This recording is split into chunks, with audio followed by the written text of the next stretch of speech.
Students, PT को speaking मा खास गरी रिड अलाउड र रिपिट सेन्टेन्स पछि रिड अलाउड र रिपिट सेन्टेन्स मा प्रब्लम फिल हुँदैन स्टुडेन्ट्सहरुलाई।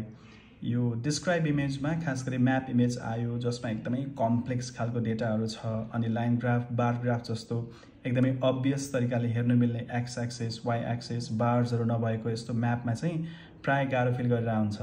दोस्रो, अब यो इमेजलाई हेर्ने हो भने यसमा मेरिन स्पेसिस डिस्ट्रिब्युसन भनेको छ अनि अति धेरै डिटेल्सहरु छ।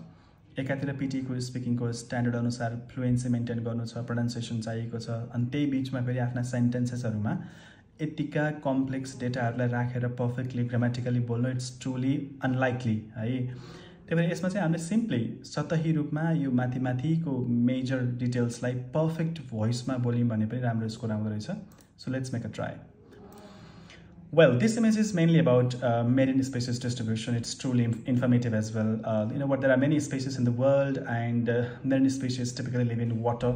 There are different types of marine species and it's important for us to protect these species for the functioning of world ecosystem and biodiversity. And there are lots of dots here. Probably these dots indicate the species concentration and distribution here. And lots of details are also here.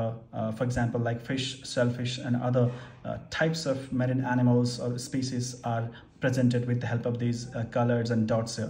So in conclusion, it is truly informative image for students and other people who have interest in this field. अब हामीले यसलाई simply submit गर्ने। यसमा हामीले कन्टेन्टलाई unregulated वेमा बोले पनि यसमा हामीले प्रोनाउन्सिएसनमा दिएको फोकसले गर्दाखेरि चाहिँ राम्रो स्कोर आउँछ भन्ने विश्वास छ। र PT को स्पिकिङमा कुनै पनि टास्क्समा कुनै पनि सेक्सन्सहरुमै इंग्लिशको डेप्थ नलेज, डीप नलेज हुनुपर्ने, के रे ग्रामर पर्फेक्टली जान्नुपर्ने भन्दा पनि दिएको कन्टेन्टलाई चाहिँ कसरी कस्तो खालको भोइसमा प्रेजेन्ट गर्न सकिन्छ त्यसले स्कोर दिँदो रहेछ।